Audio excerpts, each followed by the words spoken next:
Segundo Congreso Internacional de Educación Abra Palabra. Tema central: educación, emprendimiento y desarrollo humano. Este conversatorio se va a llamar Perspectivas y posibilidades del emprendimiento en Colombia. Están invitados César Sánchez, que es el director académico del Congreso.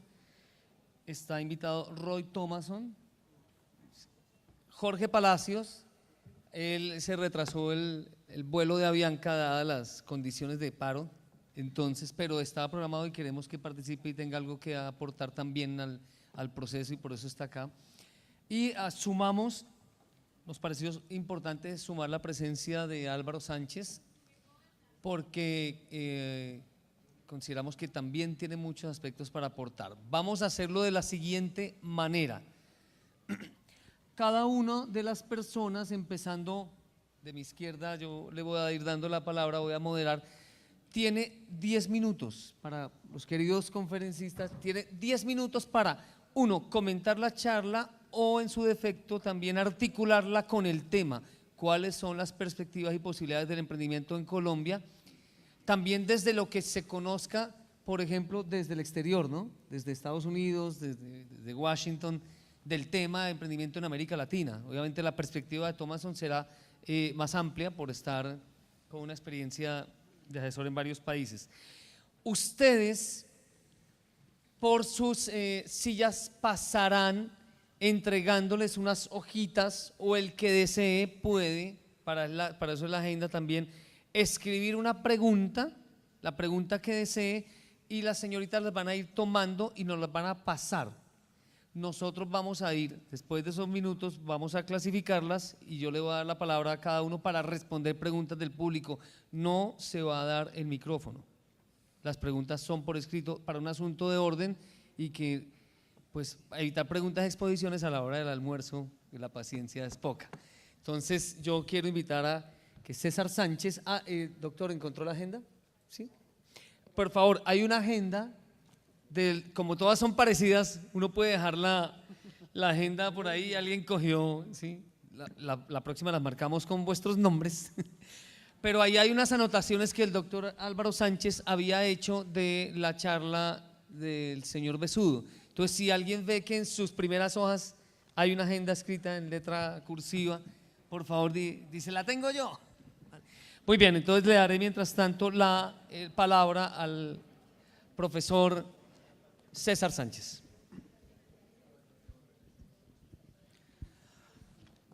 Bueno, muy buenos días a todos y a todas.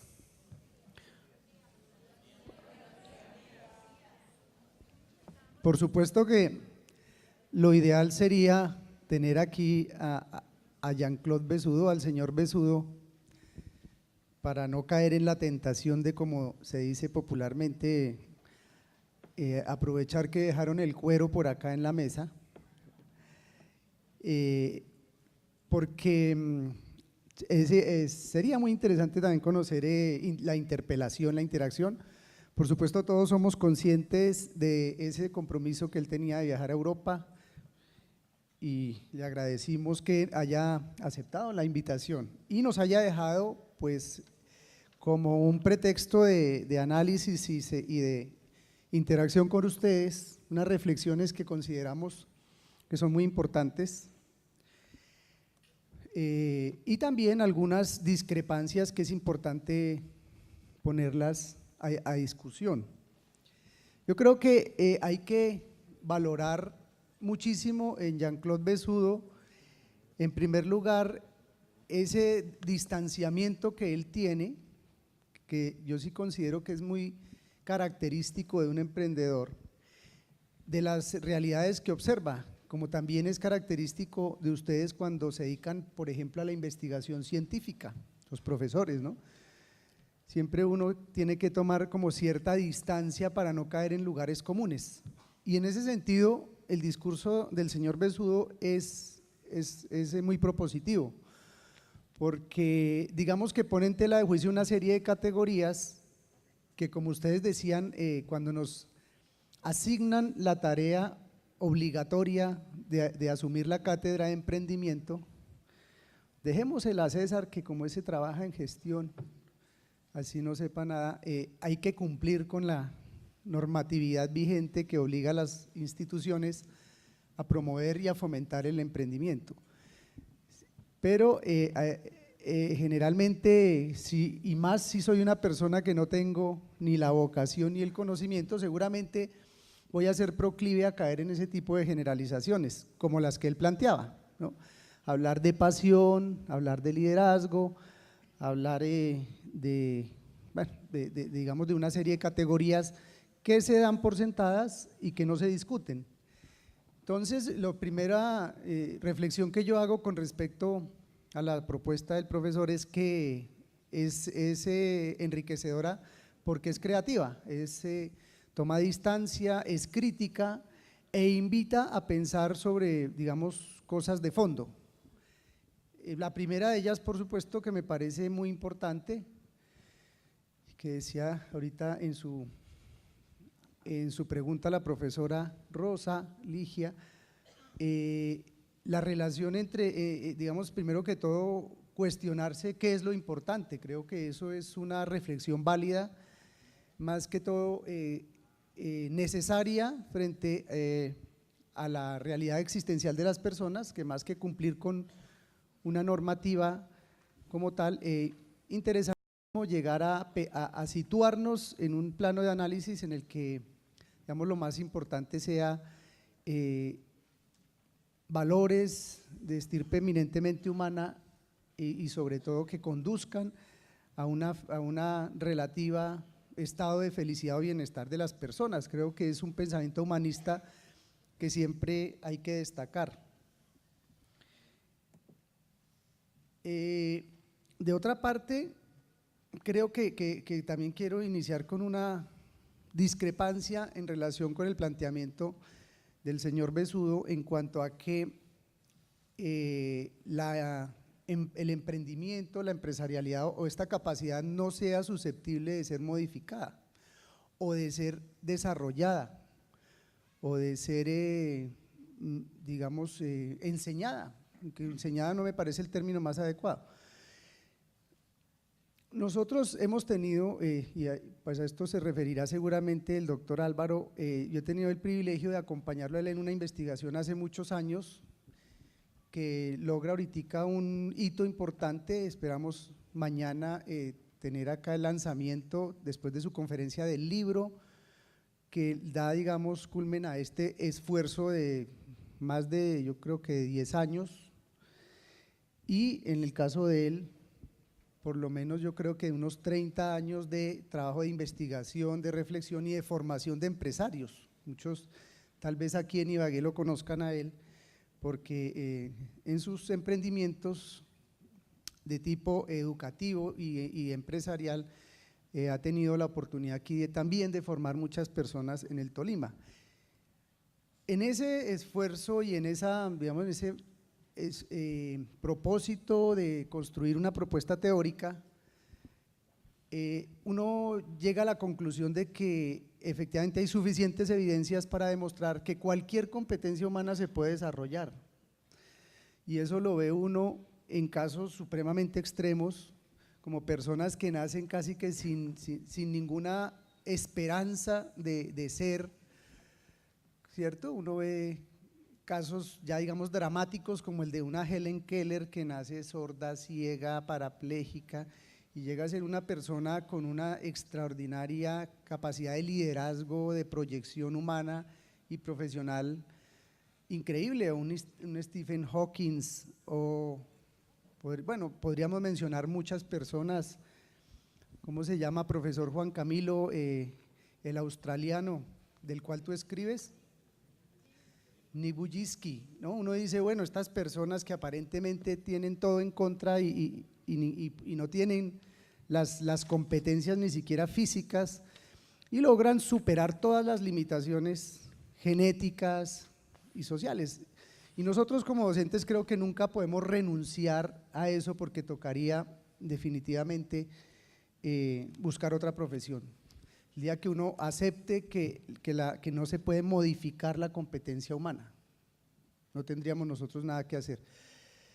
Entonces, como base de los estudios que se hicieron para inteligencia empresarial, uno ve que si toma un marco de referencia como el de la psicología del desarrollo de Howard Gardner, todas las capacidades tienen unos componentes que son extracerebrales, llamémoslos así, o sea que tienen que ver con el entorno, con la cultura, con las herramientas, con los instrumentos que las personas utilizan o emplean y que, digamos, hacen que haya un ambiente propicio para desarrollar determinada capacidad.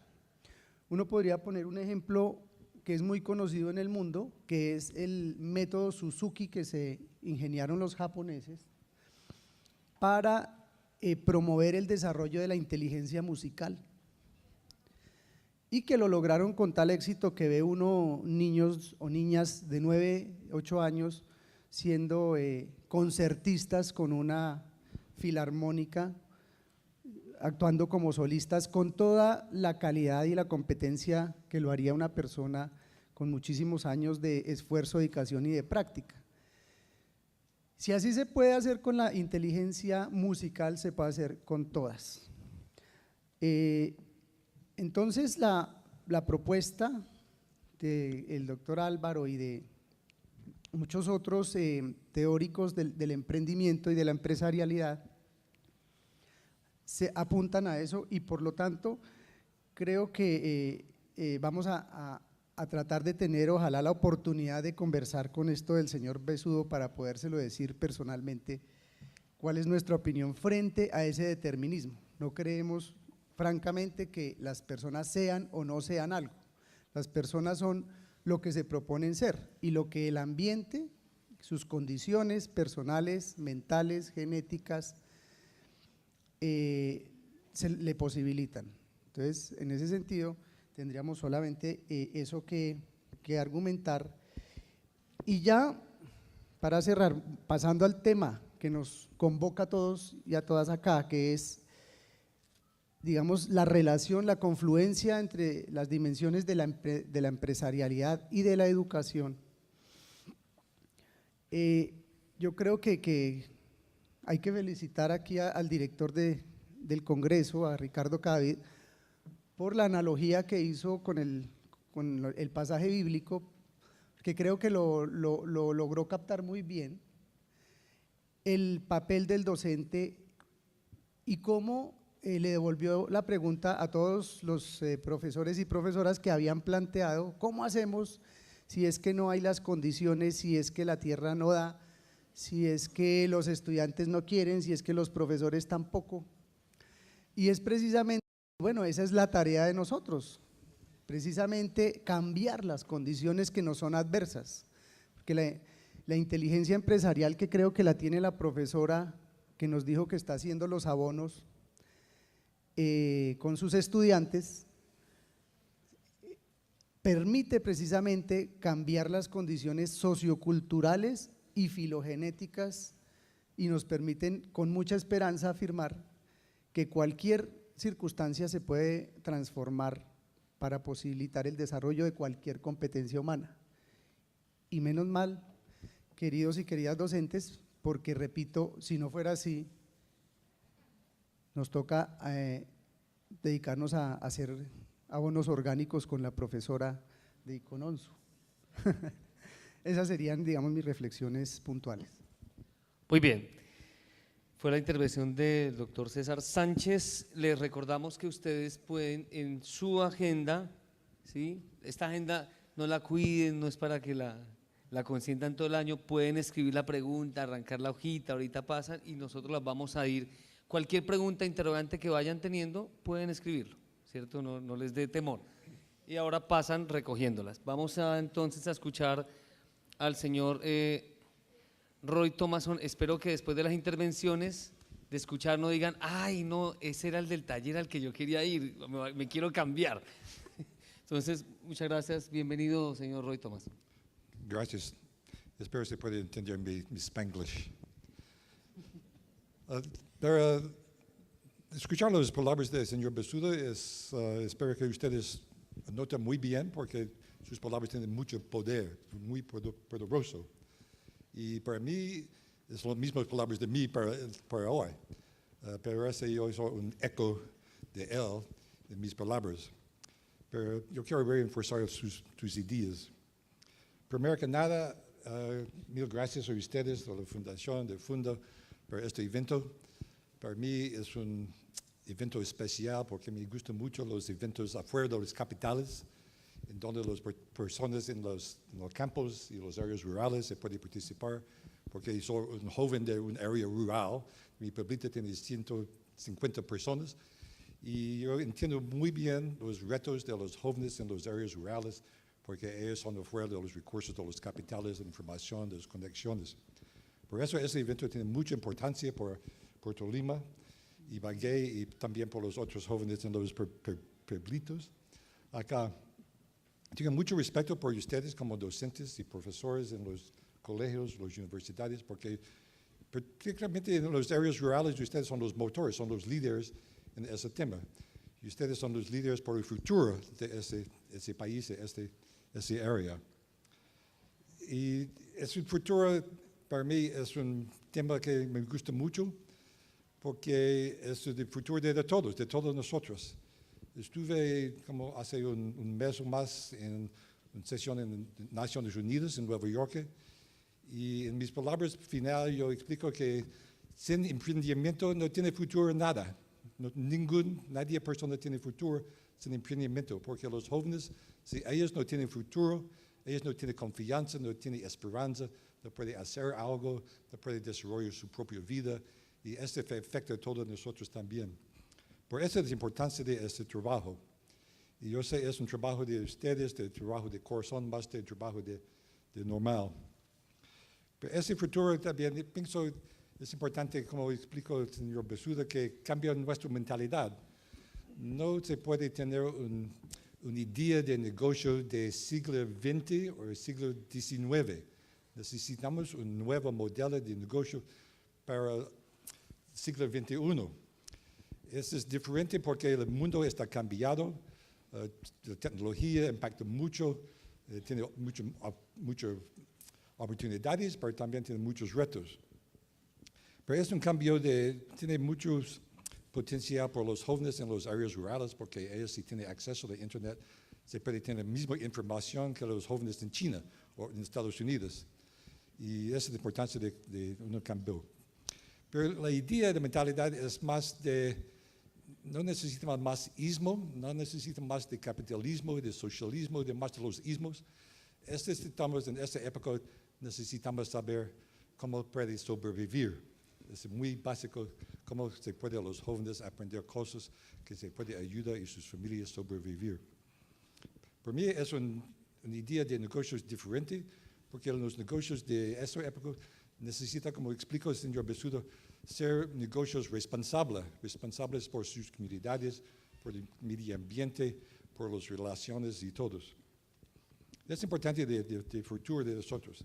Y los jóvenes no son solo el futuro, ellos son el presente. Y ustedes, como en los colegios, saben eso. Cuando ven las clases, ellos son los presentes, no es parte del futuro como dice, de actual, es una cosa actual. Y yo pienso que por tener un emprendedor en esa época, los jóvenes necesitan primero necesitan una visión. Ellos pueden ver un futuro diferente. Yo pienso en mi experiencia trabajando en todo el mundo, que toda la gente tiene las mismas ideas en su corazón. Que quiere vivir con una casa, con familia, con amor, con un trabajo que disfruta mucho, con se puede tener comida y todo. Eso es básico de cualquier país. Y yo trabajé muchos años en la selva de Malasia. En los jóvenes en la selva tienen las mismas ideas que ellos tienen que tener una casa, un carro, un vida mejor. Pero eso empezó con una visión, una idea.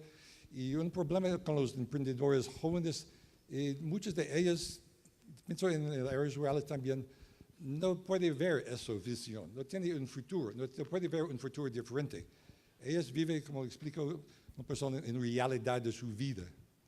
Pero esta realidad para cambiar esta realidad necesita cambiar una visión, una idea en su mentalidad. Mi experiencia, yo leí un artículo en las noticias recién que la importancia de características de un emprendedor es su actitud. Es una actitud que comienza con esa visión, con una pasión, que puede hacer cosas que le gustan mucho, porque cuando tenemos pasión para hacer algo, vamos a trabajar más fuerte. Sin esta pasión, nosotros no queremos hacer nada. Y para ser un emprendedor es importante que tenga esa pasión para trabajar fuerte. El trabajo de OEA, por ejemplo, en este tema, comienza porque la OEA tiene muchos de estudios de los mercados laborales hace muchos años, indicaron que el sector privado, el sector laboral no puede crear suficientes oportunidades para los jóvenes que salen de las universidades. Es realidad. ¿Cómo se puede hacer algo diferente? Por eso necesitamos crear oportunidades para los jóvenes, crear su propia vida, su propio trabajo. Y en mis palabras, vamos a crear más empleadoras y vamos a crear más empleo a través de creando más empleadoras. Y eso es un elemento para crear empleo para los jóvenes. Y una palabra que me gusta mucho del señor Besudo es de básicos elementos de negocios es de qué. ¿Es de ganar dinero? ¿Es hacer un negocio grande? ¿Es productor de productos o servicios? No. Es de gente. La más importante cosa en negocios es la gente. ¿Cuál es la gente? La gente es, empezamos con un emprendedor, que si tiene una motivación, una idea, una visión, una persistencia para trabajar. Y también son relaciones humanas. ¿Cómo se puede tener sus familias trabajan con él, los banqueros son gente, los clientes son gente, su madre se puede impulsar o no impulsar, son gente, los proveedores son gente, todos son básicos de la gente en un negocio. Y es un elemento básico porque tenemos un espíritu de feliz como Martita, vamos a trabajar con ella. Si conocimos una persona que tiene una actitud mal o es siempre triste, no quieren trabajar con ella, con él. Por eso es la actitud de empezar con un emprendedor. Y el papel de ustedes es fundamental porque ustedes son los líderes. Ustedes en cualquier cosa en los pueblos son los líderes en sus comunidades, son los líderes de los jóvenes, porque ustedes muchas veces la primera puerta de ellos por el mundo. Y ustedes son los mentores. Los mentores, yo leo un estudio en Estados Unidos que la única cosa que ayuda a los jóvenes a desarrollar en su vida es un mentor, es el impacto de otra persona en su vida. Es la más importante cosa en la vida de un joven. Me gusta mucho también las palabras del señor Besuda, que ¿qué es un líder? Muchas personas piensan que un líder es una persona que tiene mucho poder, que puede manejar cosas o cualquier. Pero la idea de mí y también él es un líder, es una persona que puede ayudar a otras personas a desarrollar su propio poder. Esa es la idea de un líder. Un líder no es un solo poder, es cómo se puede ayudar a otras personas que ayudan a desarrollar su vida. Por final, yo pienso que el trabajo de usted es fundamental, es importante por los futuros. Vamos a continuar en nuestros días con Marta Hurtado y yo mañana y los otros días. Y gracias por todo, por su interés, su entusiasmo, su persistencia en este tema. Otra vez, tiene mucho potencial acá, con Juan Batista Franco, es un amigo de nosotros, es uno de los pioneros de Colombia, y otros en los paneles con Rodrigo Varela también. Y muchas gracias a todos. Ok, muy bien. Muchas gracias, señor Thomason. Ya ahí tenemos, para recordarles, nuestras colaboradoras que están de blanco pueden recibir e incluso tienen también papelitos para el que no quiera arrancar las hojitas de su agenda, alzan la mano y ellas se dirigen, le piden y llenan y ellas mismas le recogen la pregunta. La idea es que estén las preguntas acá antes de que terminemos el panel para poder alcanzar a leerlas y clasificarlas. Vamos a darle 10 minutos también al señor Álvaro Sánchez. Rápidamente, uno de los problemas que mañana voy a tratar en mi exposición es la falta de diferenciación de la academia de lo que es la empresarialidad, de lo que es la administración, de lo que es la gerencia, de lo que es las finanzas por otra parte. Confundimos los términos y la academia, al no tenerlo claro, obviamente que no ha definido tampoco cuál es el objeto de estudio, cuál es el objeto de investigación y por ende cuáles deben ser las competencias que debe tener el gerente, el emprendedor, el comerciante, el inversionista, etcétera, etcétera. No sabemos, qué pena, o no se ha tomado no se ha hecho ese esfuerzo conceptual, no se ha hecho. Mañana voy a tratar de eso. Pero ¿por qué es pertinente lo que estoy diciendo? Porque una cosa es una cosa y otra cosa es otra cosa. Una cosa es la gerencia y otra cosa es el emprendimiento. Yo creo que la exposición que hizo Pesudo fue muy buena, con opiniones además, doxa, como decía Platón, hacer ciencia. Una cosa son opiniones que uno da y otra cosa es cuando uno hace ciencia, y lo que él tiene es las opiniones de su propia vivencia, pero también uno podría hablar un poco más estructuradamente de lo que es la gerencia. Y todos los consejos que él dio creo que son pertinentes y son buenos, ¿no? Así discrepe, por ejemplo, yo de que uno no debe tener líderes y de que el liderazgo no, por favor, ¿no? Que no hay que motivar, por favor. Señores, esos son necesidades. Que a él le ha dado resultado es otra cosa.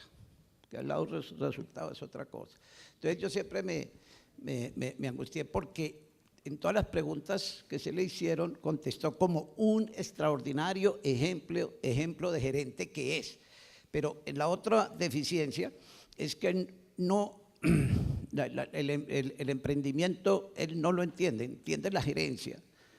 Y lo otro es la academia.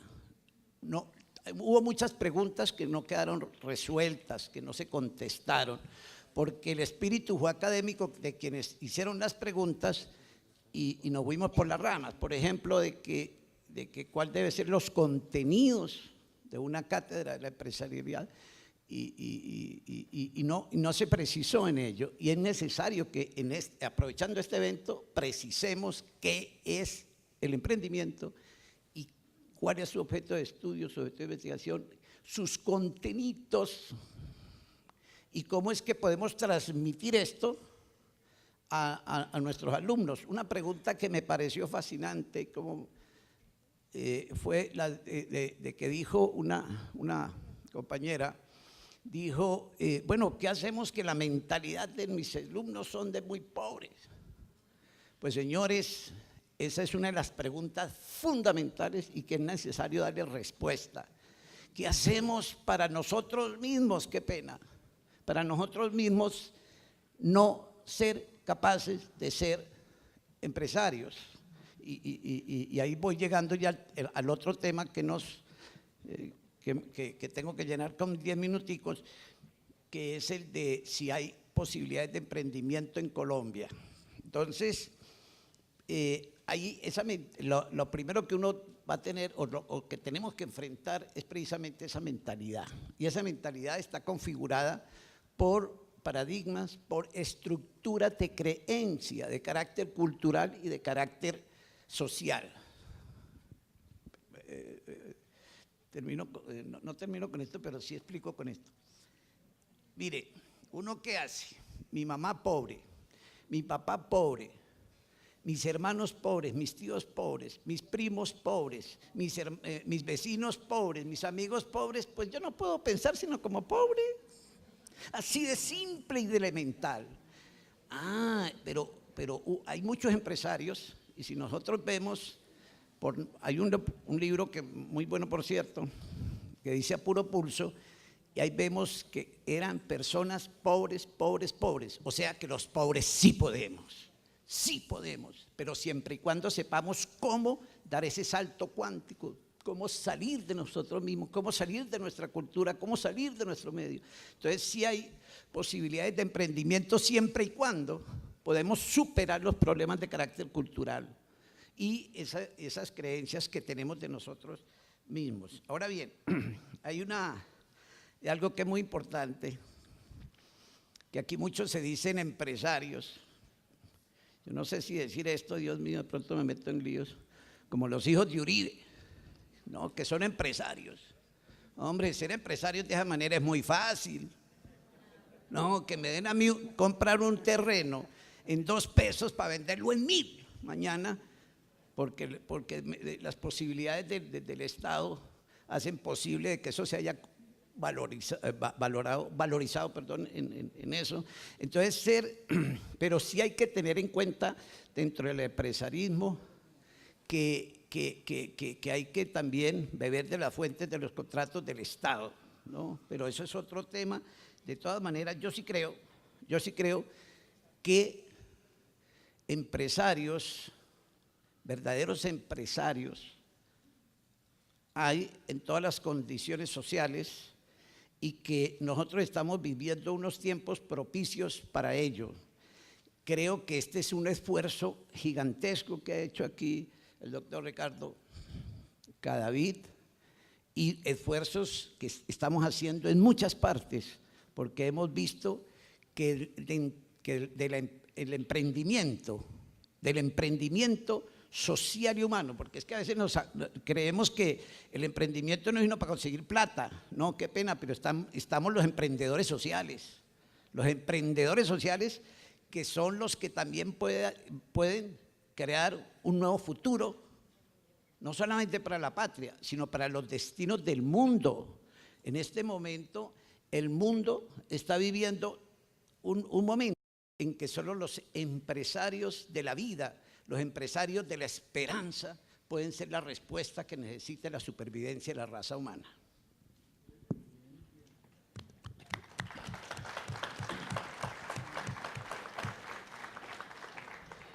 Muy bien, seguimos recogiendo sus preguntas. Les presento al doctor Jorge Palacios, entonces también va a hacer un cierre general sobre el panel de hoy. Buenos días. Hay un asunto, digamos, central en la reflexión sobre el emprendimiento, creo yo, en el contexto del trabajo de los maestros, que creo que muchos de los que están aquí son maestros, y es cuál es el lugar del maestro en relación con esa posibilidad, si esa posibilidad se sitúa como la opción que tendrían los estudiantes de pensar distinto e ir más allá de lo que uno mismo se ha propuesto o de lo que uno mismo podría vislumbrar, digamos, en el horizonte de los estudiantes. Cómo producir espacios, escenarios y condiciones que hagan posible que ese estudiante pueda pensar y soñar, no importa su contexto particular, que es un determinante o una condición en un momento dado, pero que efectivamente pueda soñar.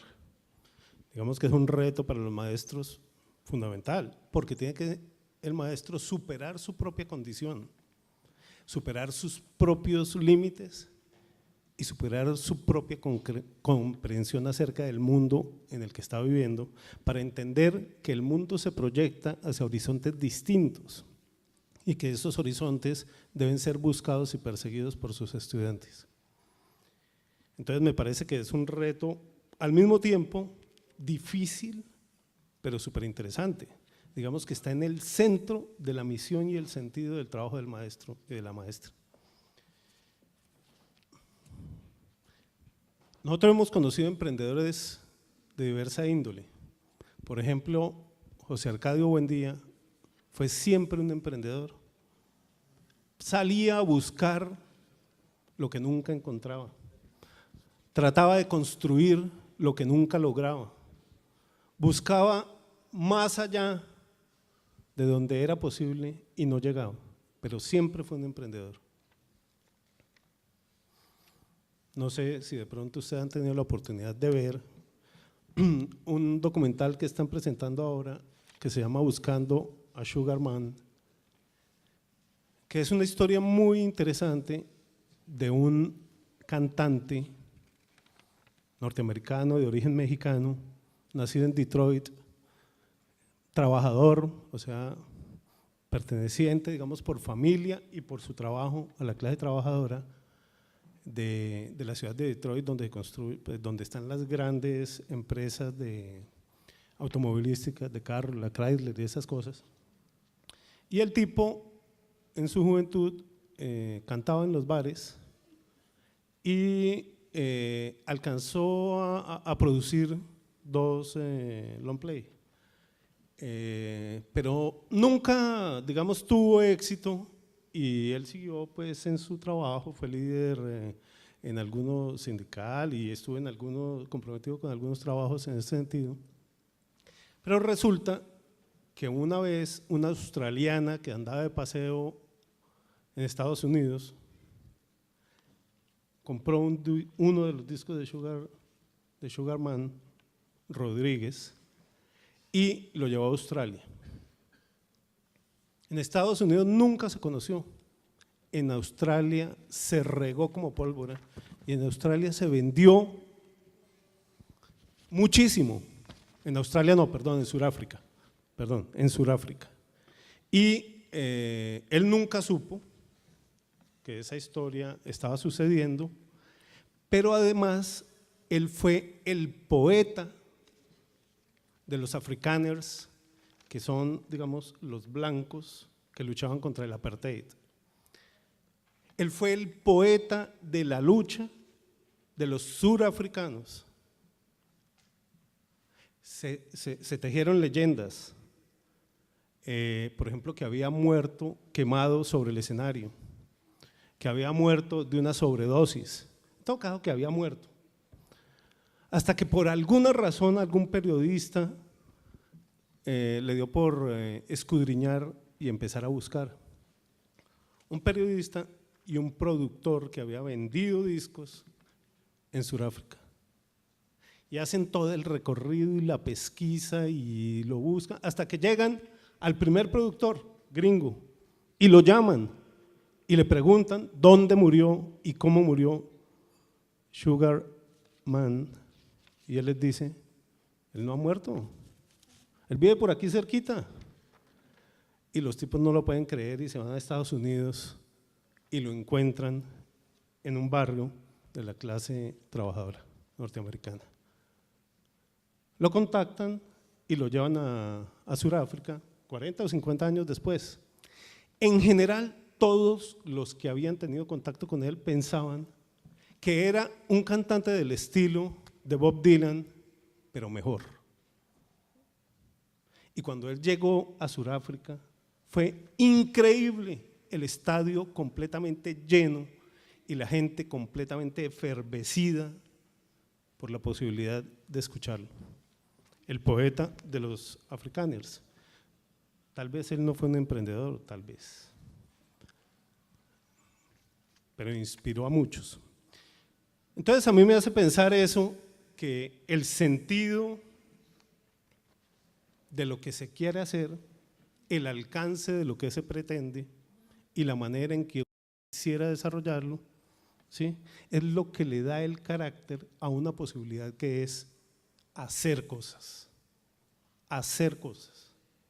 No es el éxito comercial del producto, que puede ser, no es necesariamente el reconocimiento social, que puede ser.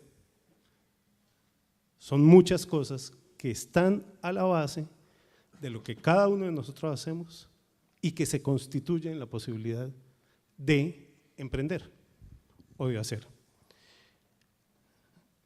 En estos 4 minutos entonces hago referencia a un personaje que me ha parecido muy interesante, tiene una historia muy interesante que se llama Orlando Rincón.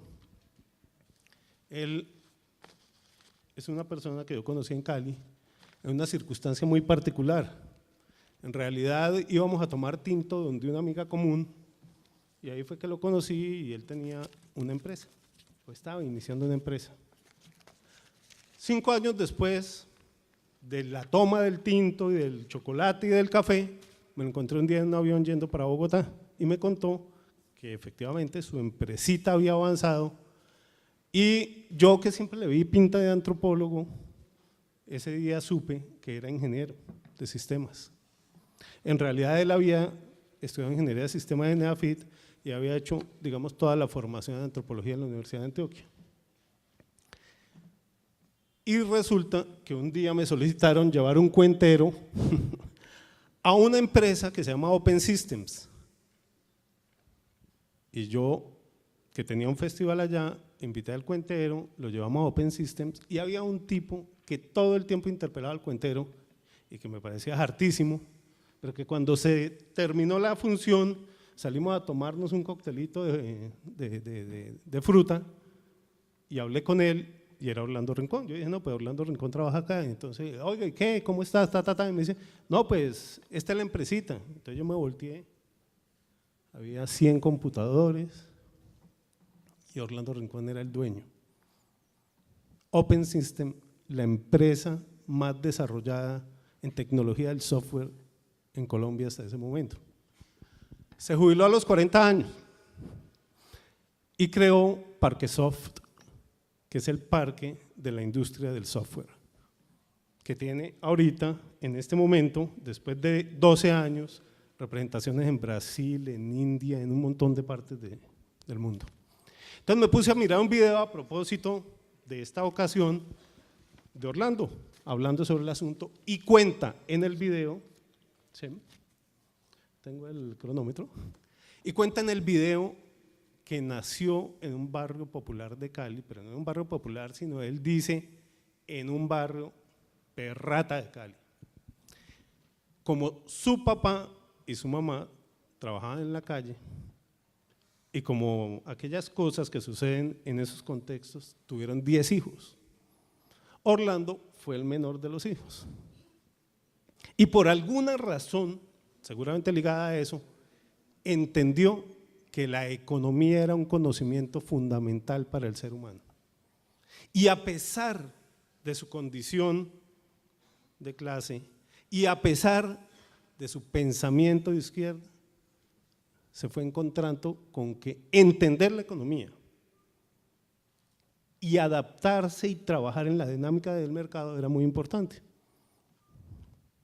teniendo claridad sobre el espíritu y la mira de un proyecto social que él quería desarrollar. Eso me pareció súper interesante. Finalmente, él dice, no se trata de una lógica de pensamiento, se trata de una dinámica del comportamiento. Y él prefiere hablar de hacedores. En otras partes, según decía él, lo llaman doers, de to do, ¿sí? No emprendedores. Hacedores, gente que se lanza, que se arriesga, que se atreve, que no se detiene, que va en busca de cosas, que a veces no sabe dónde están. Me dejó pensando mucho y cierro la reflexión volviendo a la primera parte. ¿Qué función tenemos como maestros en la posibilidad de darle apertura y posibilidad al desarrollo de mentes y espíritus que buscan, ¿no?, entrabarse en las dinámicas del mundo y que no necesariamente son las de uno? ¿Sí? Esa labor del maestro, que es muy difícil porque supone, digamos, un distanciamiento, es al mismo tiempo fundamental porque genera las condiciones para que eso sea posible. Gracias. Muy bien. Bueno, hemos recibido bastantes preguntas, vamos a tratar de hacer una síntesis. Le voy a pedir a los conferencistas, a los miembros de la mesa que anoten como dijéramos las 3 grandes categorías y se ofrezcan a responder aquellas en las que consideran tienen un aporte, es decir, la idea no es responder las 3 categorías. Quiero hacer una precisión, un llamado de atención de algunas personas del público que me parecen pues apropiadas. ha habido defensas sobre el señor Besudos y obviamente no es lo mejor para nosotros, un invitado muy especial, lo mejor obviamente para nosotros es que una persona pueda en un contrapunteo poder comentar y decir se me entendió, se me malinterpretó y de hecho hay respuesta del pueblo diciendo él no quiso decir eso. Y está bien, entonces es perfecto y un aplauso para el señor Besugo que nos acompañó. Hay algunas apreciaciones que dijéramos exceden nuestras competencias, como por ejemplo hay ideas de si nosotros como fundaciones, si este congreso puede dar espacios o ayudar a implementar políticas de calidad educativa. Nosotros somos una fundación cultural que organiza este congreso, creemos obviamente que la educación es responsabilidad de todos y los congresos deberían estar en manos de las facultades de educación, aportando, estando allí, dijéramos que son las que pueden incidir mucho, pero obviamente aquí están vinculadas gente de las secretarías de educación, está la Caja de Compensación con FENALCO, pero yo no podría como fundación hacer compromisos, creo que muchas veces uno incluso creo, voy a decir algo, incluso creo que uno trabajando en una Secretaría de Educación 20 años difícilmente tampoco puede hacer compromisos de políticas educativas a nivel nacional, pero trataremos de dar unas memorias y de entregarlas a educación porque claro, aquí hay la experiencia de muchas personas. Dijéramos que hay tres grandes bloques o temas, ¿sí? Tres, casi cuatro, para que los anotemos. Hay preguntas casi que manifiestan una ansiedad de decir, bueno, sí, pero exactamente ¿qué? Están referidas como al qué. ¿Qué es lo que debemos motivar en los estudiantes? Es decir, cuando me dicen el espíritu emprendedor, uno no sabe de qué le están hablando. Entonces aquí le dicen, bueno, ¿qué? ¿Qué debo motivar? ¿O qué debo impulsar? ¿O cuáles son los lineamientos? ¿O dónde están los lineamientos curriculares que me digan, ya que me clavaron aquí una ley para hablar del emprendimiento, que me digan exactamente qué? Y entonces hay preguntas que si dicen si eso está, si el ministerio tiene lineamientos claros, si existen realmente estudios que puedan decirnos, mire, lo que hay que trabajar en los estudiantes es esto, y lo piden a nivel de competencias, a nivel de espíritu, a nivel de motivación general.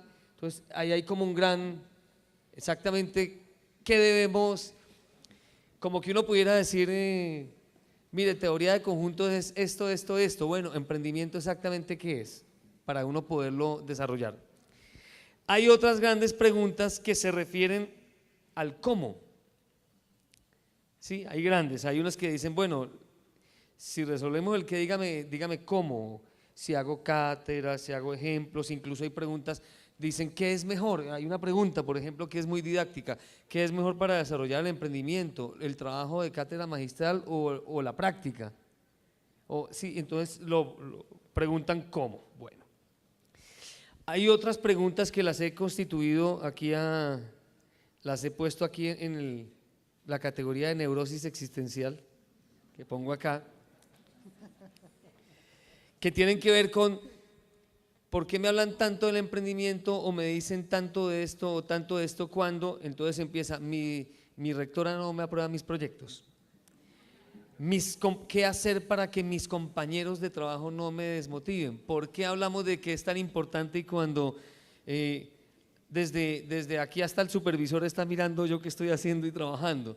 O me piden que haga algo con los niños, pero al mismo tiempo las políticas son contrarias. Es casi como que hablaran estas, y son bastantes, casi como que hablan de que el mismo Estado, las organizaciones, como si en lo Estado, en lo personal, desde el ministerio hacia abajo, como que el emprendimiento estuviera en el papel, pero el freno estuviera puesto en absolutamente todo, y dice incluso en mí misma. Dice una que pregunta, ¿qué hago yo para vencer mis propias limitaciones? Si me limita la rectora, me limita el Estado, me limita todo, pero me dice que ahí le damos. Entonces, esta categoría existencial me pareció tremenda porque es gente que, para ustedes ver qué puede hacer. Otra que yo como que hay una categoría entonces de preguntas que se inquieta por hasta dónde emprender sin dejar de lado lo humano. Es decir, que plantea casi curiosamente como si emprender fuera homólogo de capitalismo, capitalismo de salvaje, salvaje incluso, por ejemplo, dice enseñarle a aprovechar las debilidades de otra persona es antiético, no es ético, lo hacen los comprendedores, no lo hacen. Entonces, como que en la experiencia hablar de si eso, cómo hacer para que el emprendimiento no nos deje olvidar la parte humana, ¿no? Casi emprendedor, incluso desde una visión negativa, ¿sí? Y hablaron entonces un poco más del emprendimiento social. Y hay otra que tiene que ver ya con muchas cuestiones muy técnicas, si conocemos ONGs que ayudan a los proyectos, de si es posible sugerirle al Estado, aquí hay personas de la Secretaría muy interesante, como espacios para que se muestren las experiencias de emprendimiento de los colegios, si hay forma de obtener financiación. Yo imagino que están incluso, lo que quieren preguntar, me imagino, doctor Thomason, es que leyeron que usted dirige el YAP, entonces si hay plática o algo por el estilo, pero incluso preguntan, aquí hay gente que ha trabajado el emprendimiento, están haciendo preguntas puntuales sobre si conocen mecanismos de financiación para proyectos escolares, entonces desde el Estado hasta entonces, ¿quién quiere empezar? Doctor César, un aporte. ¿Puedo escoger? Escoja. ¿Una o varias? No, ya me quiero anticipar a pensar que el doctor Álvaro, por ejemplo, le gustaría hablar de qué es el emprendimiento, ya que nos ha planteado y conozco por el acompañamiento de su teoría que uno de los aportes es precisamente determinar el objeto de estudio. Si nosotros no determinamos el objeto de estudio, probablemente no vamos a saber cómo precisamente investigar o hacer un proceso de enseñanza y aprendizaje en ese campo. Entonces, creo que por ahí. Pero me parece importante más bien empezar por la última, que hace referencia a otros tipos de emprendimiento. Generalmente, ese es otro de los errores del enfoque del objeto de estudio, es que se plantea que todo lo que es emprendimiento tiene que ver con empresas comerciales, con negocios, digamos así, ¿no? Algo que está movido por montar algo que me produzca una utilidad. Personalmente, y gracias al grupo de investigación, nosotros tenemos ya una claridad de que eso no es un emprendimiento. Incluso algunos que aquí se han mencionado, que el estudio monitor que hace toda una evaluación y un seguimiento, que es el GEM, más bien, aquí se conoce como el estudio monitor, que es de las empresas que nacen, sí, como el movimiento de las empresas, de la creación de empresas, digamos. Ese es un indicador muy plano, en el sentido que tampoco permite como clarificar qué es lo que realmente está observando ese GEM, o que simplemente pues tiene una limitación muy grande porque no nos permite tampoco inferir de allí qué es un emprendimiento legítimo. Cuando, por ejemplo, en el ámbito económico se plantea que una persona llevada por la necesidad, animada por el rebusque, monta un negocio en el barrio, ¿no?, para su subsistencia, yo tendría que decir categóricamente que yo no consideraría que eso es un emprendimiento. Categóricamente lo digo que no. Exactamente, es un movimiento que obedece a una necesidad de subsistencia, pero ¿en qué se diferencia? El emprendimiento es precisamente, lo diríamos de una manera muy general, la capacidad, ¿cómo se lo pudiéramos enseñar a los niños de preescolar? Es decir, mira, hace eso de una manera diferente, podría decir eso a un niño, ¿sí? Pero si la mamá de ese niño monta el negocio de pan de yucas en el barrio y le quita los clientes a la señora de al frente que estaba vendiendo también pan de yucas, el impacto de esa iniciativa no va a ser, digamos, un valor social agregado, no hay un impacto positivo en la sociedad. no existe un ingrediente de innovación. Yo sí creo que a 101 años de que salió el libro Desenvolvimiento Económico de Schumpeter, no ve que un gran aporte que hay allí es relacionar en el ámbito económico al emprendedor como a la persona capaz de sacar a la sociedad de un ciclo circular, lo llamaba él, un movimiento circular, o sea, de hacer las cosas de la misma manera. Un emprendedor lo que tiene que hacer es hacer las cosas de otra manera. ¿Y eso qué genera? Lo que él llamó desenvolvimiento económico. Entonces la señora que monta los pan de yucas no genera ningún desenvolvimiento económico, sigue en la corriente circular y lo único que hizo fue quitarle clientes a la señora de al frente que vendía los otros pan de yucas y no generar ningún valor agregado. Exacto. Entonces, mire, el emprendimiento humano y social, que es una de las reflexiones a las que nos invita el título de este congreso, nos está hablando ya que el emprendimiento es un ámbito muy grande. Como bien decía el doctor Álvaro, el ámbito, por ejemplo, de un gerente es una organización, mientras que el ámbito de un empresario es el mundo entero, porque el mundo entero requiere transformaciones de la realidad en todos los campos que uno se pueda imaginar, en la educación, en la política, en la salud, en el entretenimiento y por supuesto también en los negocios. Y el emprendedor es precisamente quien tiene esa capacidad a través de su innovación y quizás movido por algún espíritu o ánimo de trascender, de lograr esas transformaciones, o sea, llevarlas a la práctica, ¿no? Entonces, hay una serie de elementos que nos amplían a nosotros el panorama como educadores. Entonces, no es solamente introducir el discurso neoliberal como algunos docentes lo han criticado. Hoy vamos a hacer un taller a las 2 de la tarde sobre ese tema. Se hizo una investigación en la que participamos con Jorge Palacios en el Instituto de Investigaciones Educativas y Pedagógicas del IDEP de Bogotá, en los colegios públicos para plantearnos la misma pregunta que ustedes se han planteado aquí o las mismas preguntas que nos hemos planteado hoy acá. ¿Es esto emprendimiento, la ley, lo que dice la ley 1014? Que es vinculante, que nos mete en el chicharrón de fomentar la empresarialidad desde la escuela. ¿Eso es el emprendimiento? Lo que dice el Ministerio de Educación Nacional. Yo no me voy a anticipar a la respuesta porque la idea es que hoy encontremos entre todos en el taller esa respuesta, ¿no? Espero que no se haya agotado la boletería. Está vendiendo. Aprovecho para hacer la cuñita, si quedan boletas bien puedan reclamarlas. ¿Sí? Ah, bueno, lamentable. Entonces nos tocará hacer el año entrante el segundo taller para quienes no tengan la oportunidad.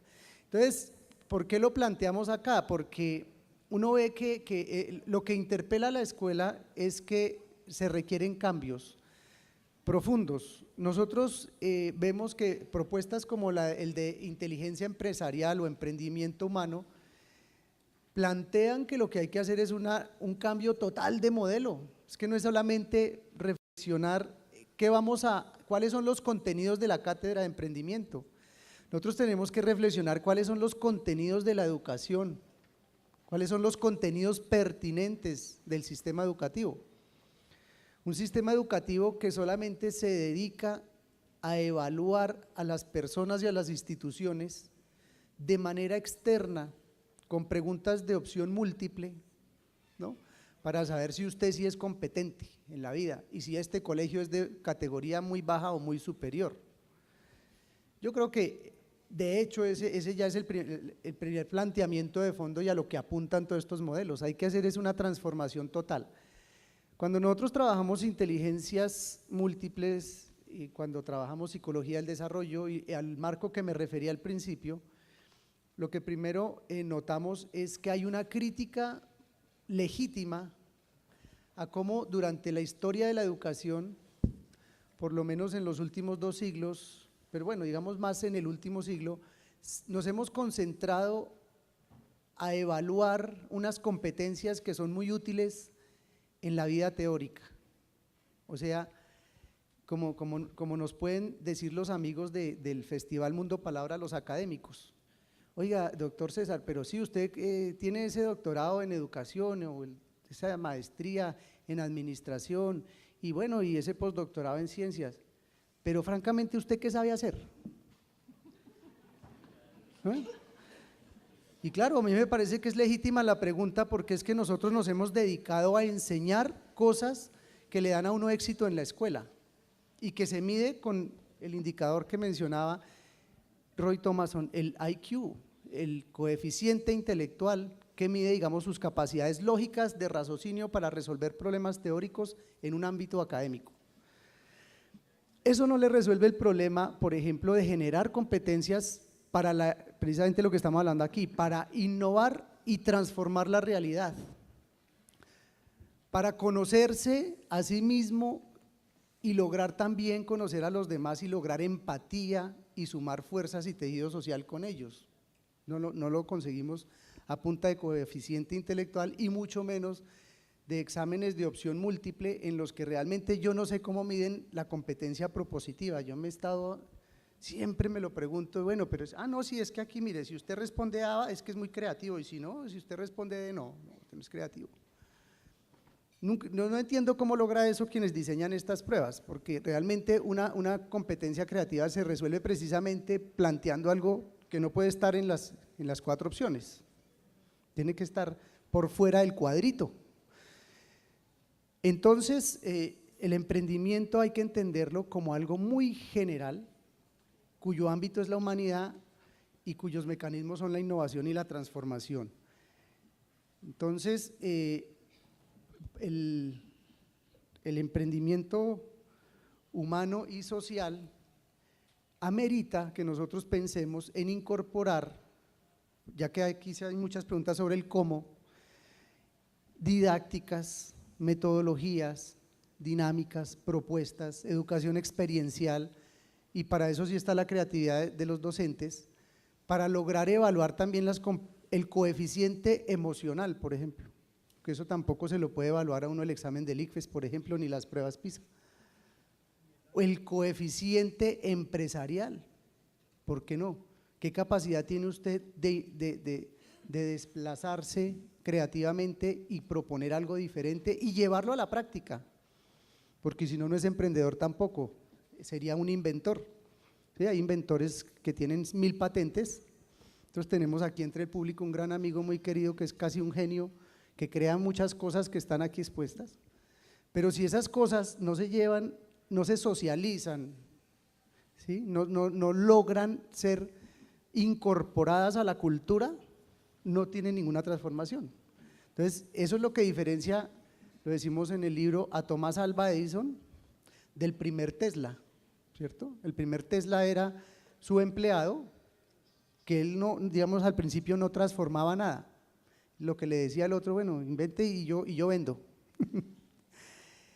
Pero cuando Tesla vio que no tenía el reconocimiento que esperaba, dejó de ser inventor y se volvió el mismo empresario, ¿no? Y la industria Tesla, que es lo que da origen a la Westinghouse, impuso el invento de Tesla de la corriente alterna sobre el de Edison y le ocupó un puesto en la humanidad y logró transformar la sociedad. Pero antes de eso él no era un empresario, era un inventor que creaba cosas con su gran creatividad, con su gran innovación, pero no lograba transformar ni tener impacto en la sociedad. Entonces, a eso creo que le tenemos que apuntar en el ámbito académico, a imaginarnos un sistema educativo más pertinente y más coherente con las necesidades humanas y sociales, y a eso creo que le apunta la reflexión a emprendimiento humano e inteligencia empresarial.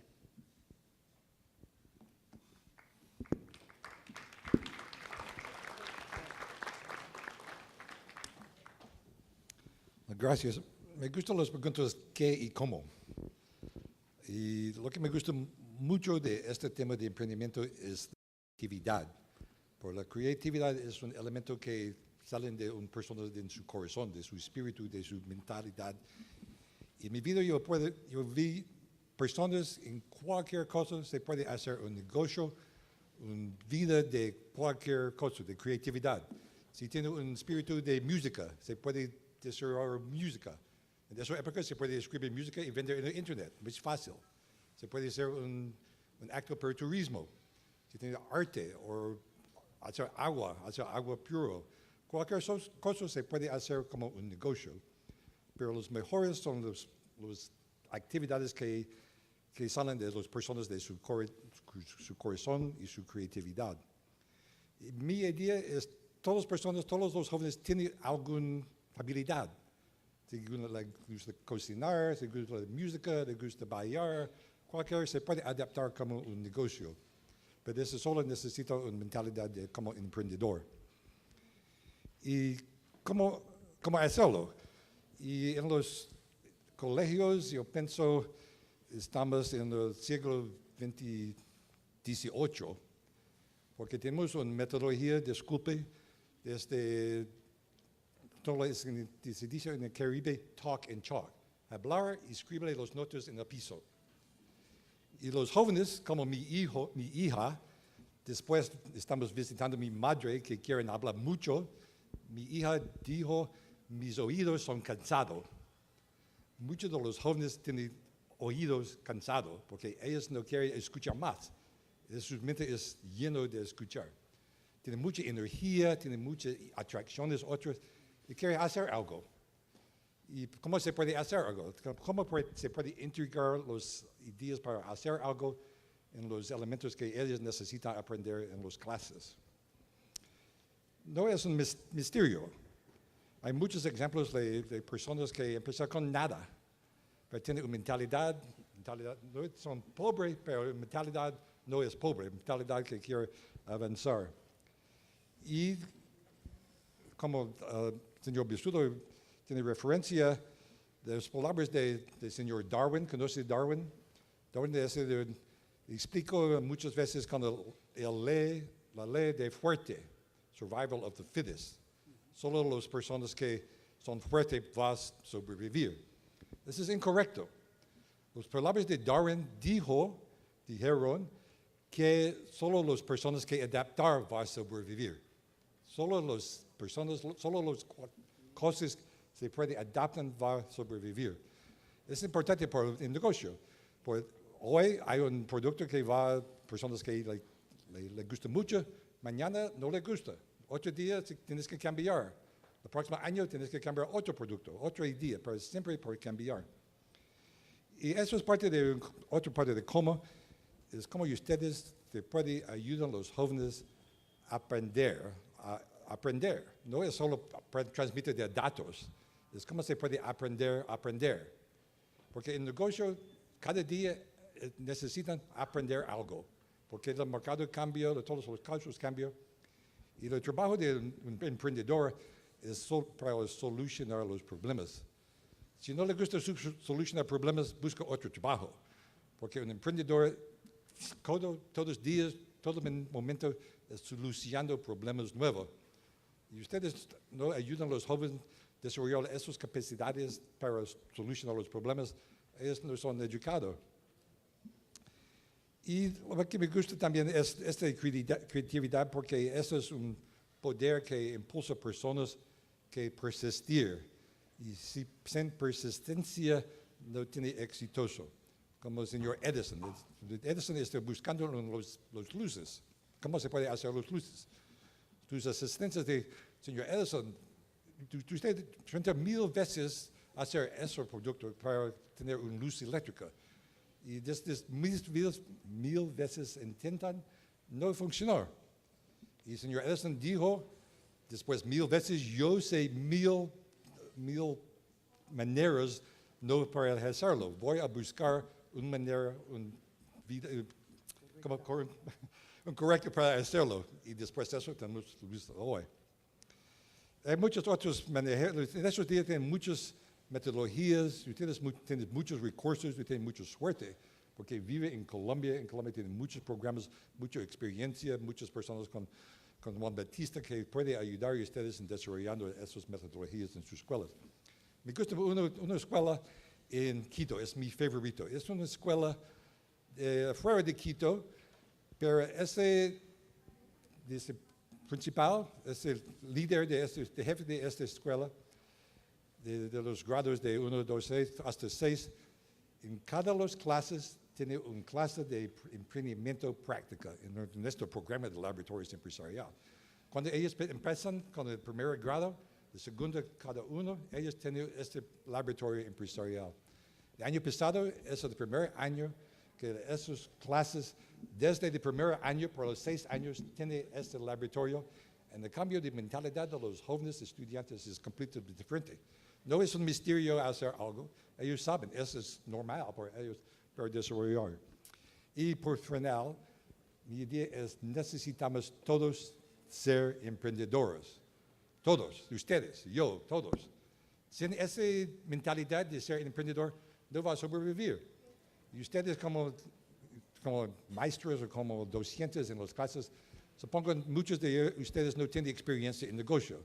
No importa, ustedes necesitan tener mentalidad de emprendedor. Solo esta mentalidad es parte para empezar. Vamos a concluir. Pero ustedes tienen mucha suerte porque tienen muchos recursos de tecnología, muchos recursos de financiera, muchos recursos de experiencia. Tenemos un sitio de web en el programa de yabt.net, yabt.net, de nuestra organización de Young America's Business Trust. Yo estoy un empleado de la OEA, pero si no tengo esta mentalidad de emprendedor, mi organización de YBT no existe. Gracias.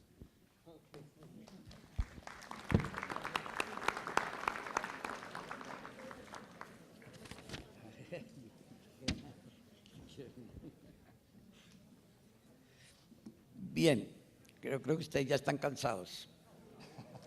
Vamos a hacer rápidamente. Bien, aquí hay muchas preguntas, todas por demás interesantes y necesarias. Es más, yo creo que es legítimo que ustedes aspiren a que estas preguntas sean contestadas, pero muchas de ellas se van a contestar en el contexto de las charlas que vamos a dictar mañana y pasado mañana, ¿no es cierto?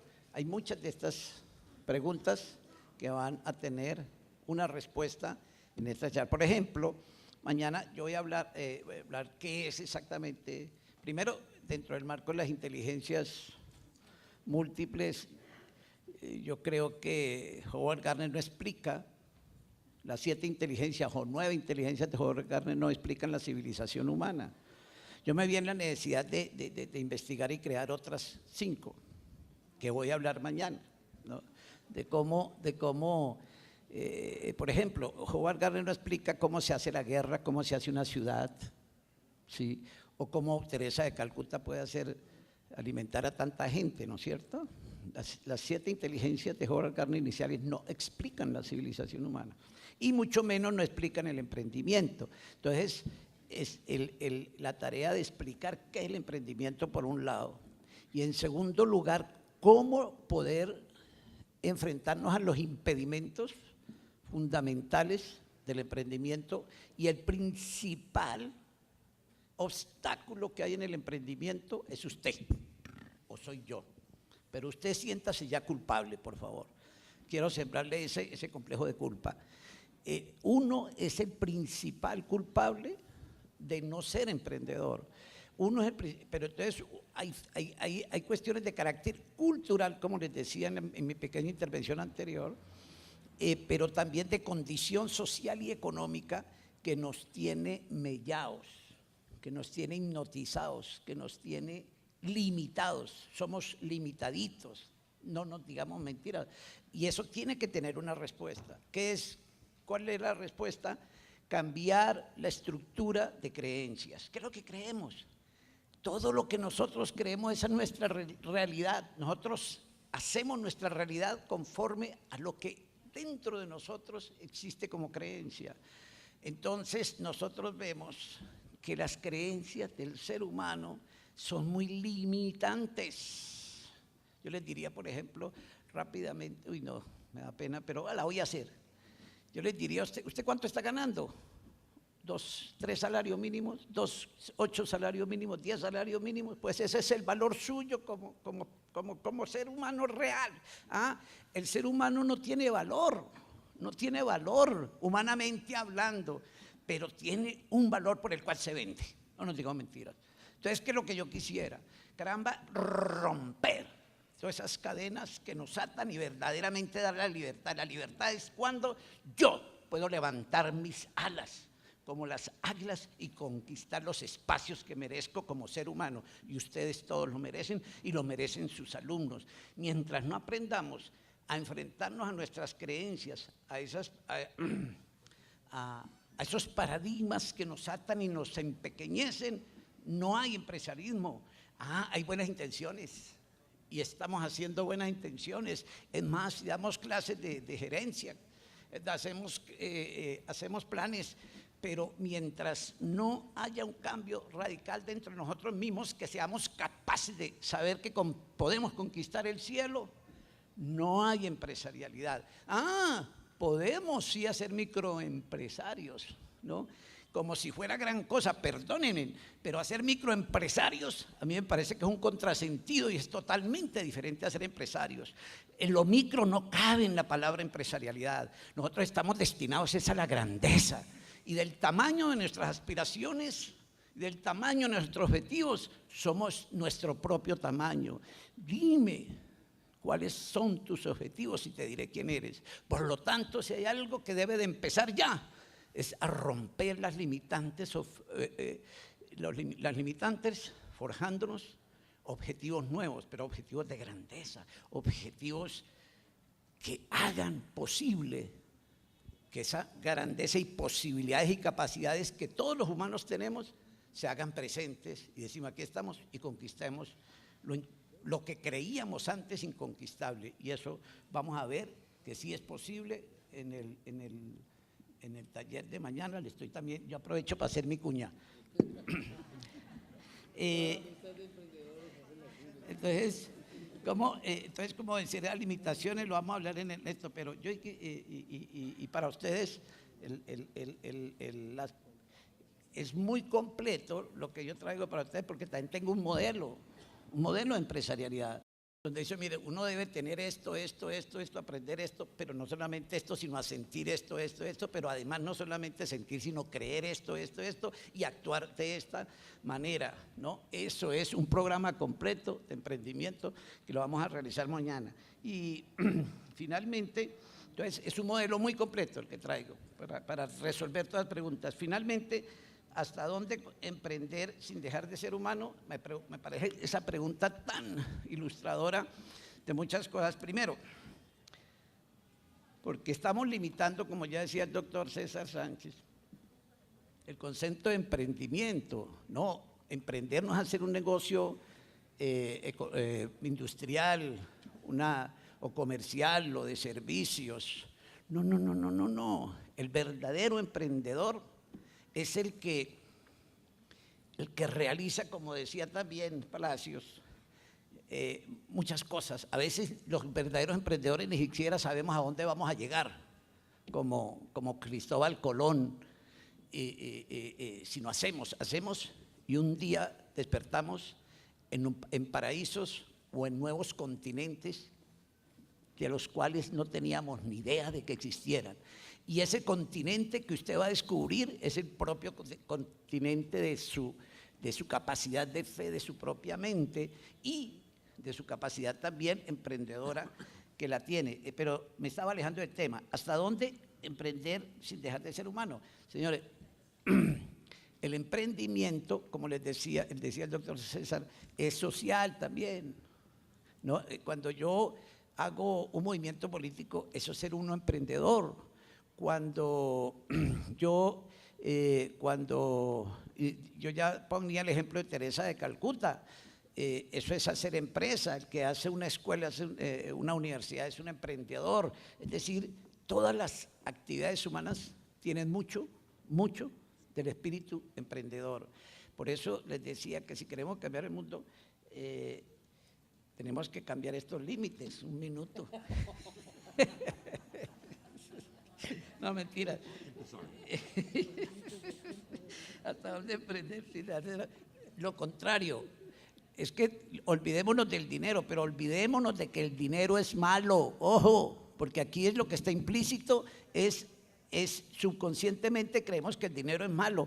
Por favor, eso nos lo metieron a nosotros porque nos decía que el dinero, que el amor al dinero es raíz de todos los males y que teníamos que hacer votos de castidad y de pobreza. Por Dios, yo alcancé a hacer votos de pobreza.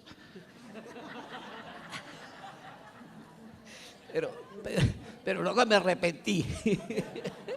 Pero luego me arrepentí. Entonces, a nosotros nos dieron una cultura, con todo el respeto, pero una cultura limitante, una cultura que nos situaron en el nivel en que estamos, que nos dijeron que teníamos que respetar los divinos designios, pero los designios no eran los más justos, sino que los de arriba podían tener lo que quisieran, pero que uno como que no. Eso es la cultura, ojo, la cultura, que nos han dicho que el dinero es malo, y eso no es cierto. El dinero es bueno y re bueno, se lo digo yo.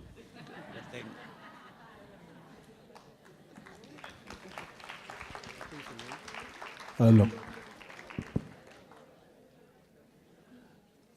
Bueno, una última cosa, estaba recordando que en alguna época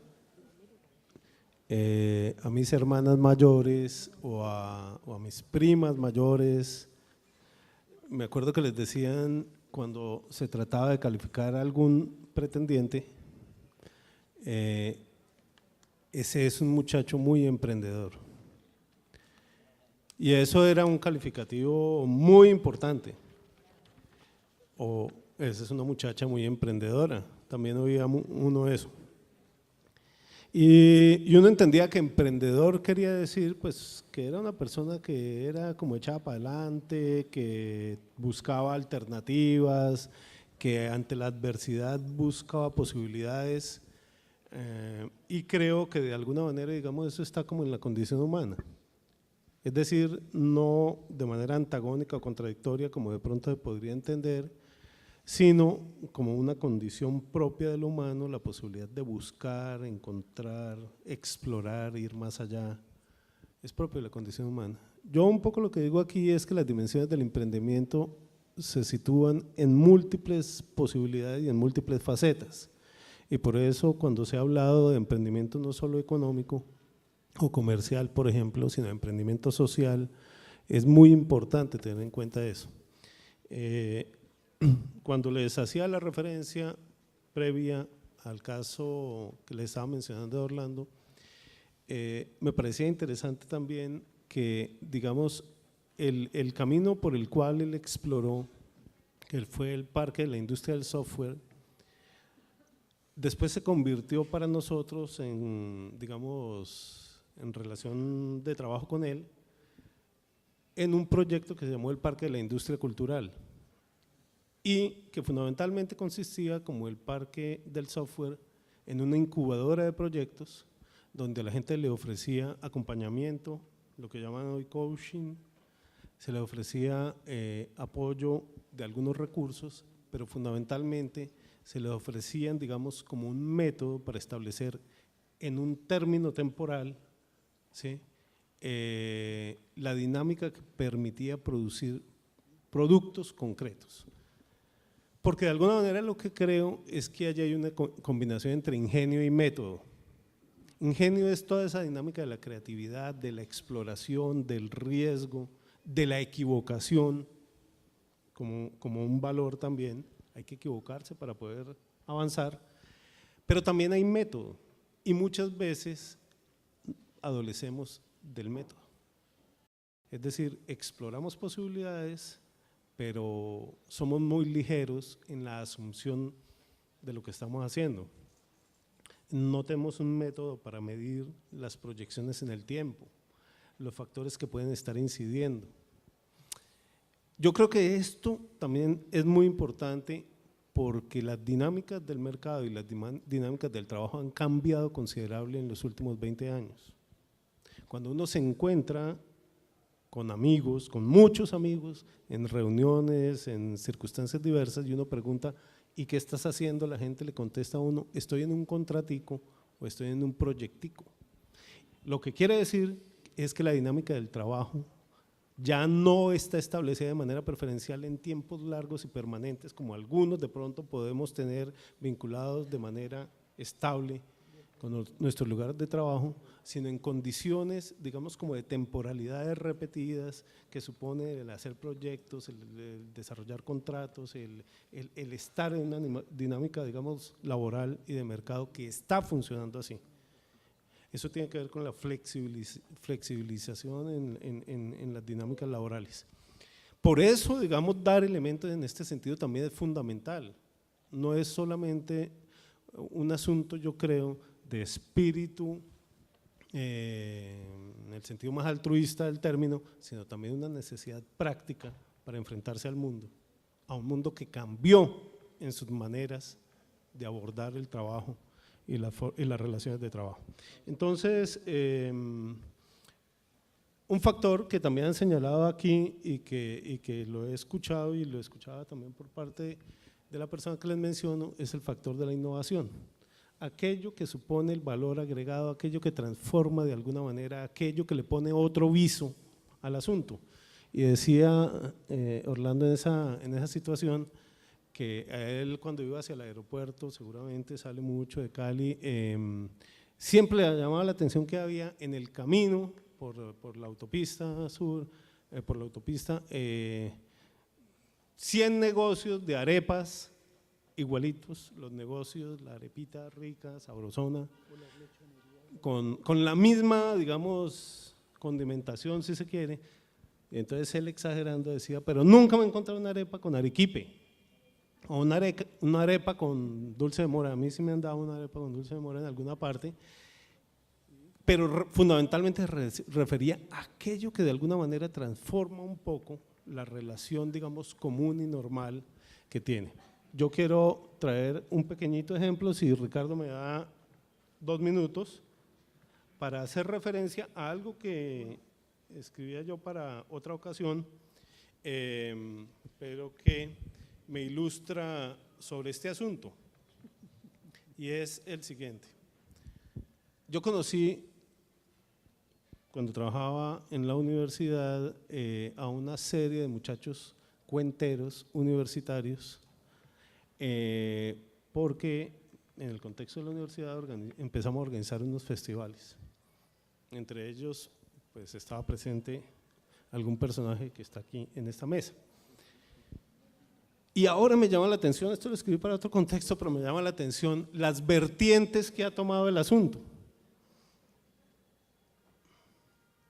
Decía yo, para no llevar a confusiones, otro ejemplo interesante en este sentido lo encontramos en las actividades de lo que se conoce como la narración oral escénica. Para no llevar a confusiones, pensaría yo que hoy en día en nuestro contexto esta actividad se ha abierto en al menos 3 expresiones y voy a mencionar una cuarta.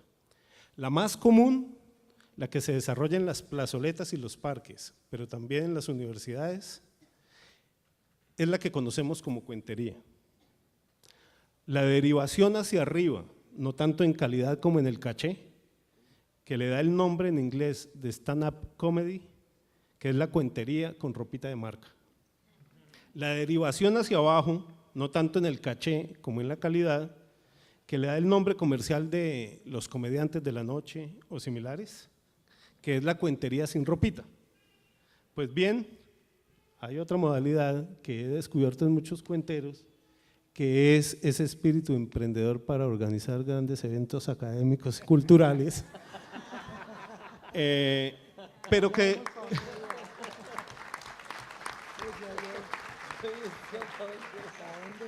realmente, fíjense que recoge 4 modalidades muy distintas de hacer el oficio, ¿sí?